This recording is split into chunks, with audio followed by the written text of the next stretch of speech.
Kasi kami kuya dito. Kuya. Sa City. Kuya, dito mo ba? Para kami tayo.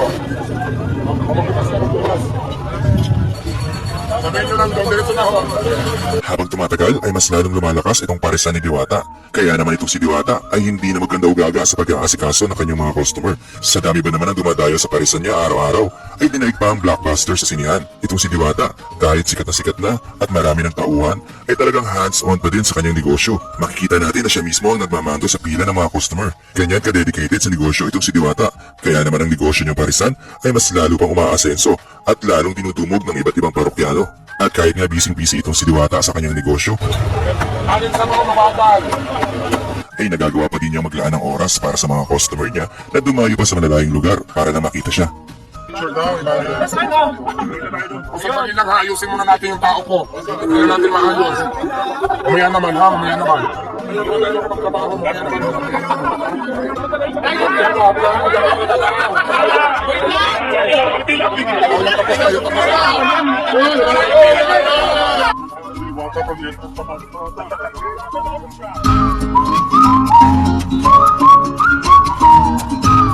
Dahil sa kasikatan ni Diwata, itong pwesto niyang parisan ay nagbimistulan na ring food park. Maliban kasi sa pares ay may mga ilang vendors ka na ding mabibilan dito ng ice cream at iba't iba pang mga street foods at pang merienda. Balik natin na, paano sa barbecue? Sabihin nyo lang doon, diretso na ako. Ano? Asa may extra soft drink?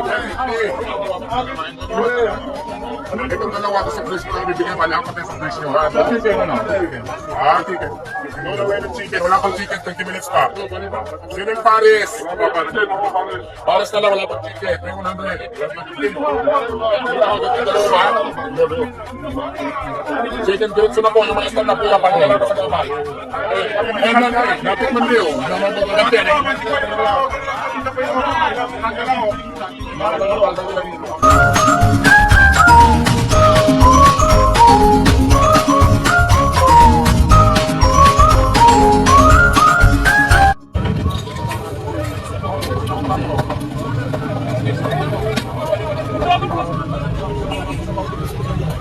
Kanin sa bawang bakal, ilan lang kanin dyan?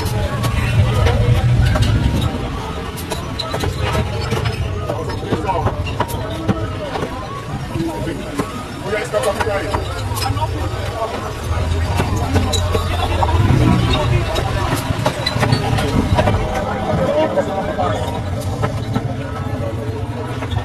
Kanin sa bawang bakal nyo.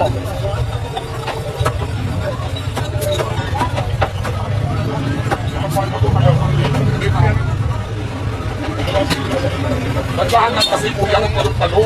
Di ba natutok mo eh?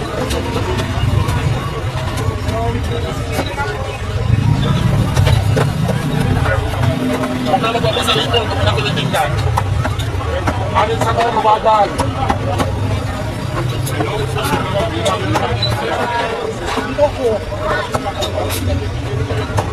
Ate mo, ano sa mga mabagal?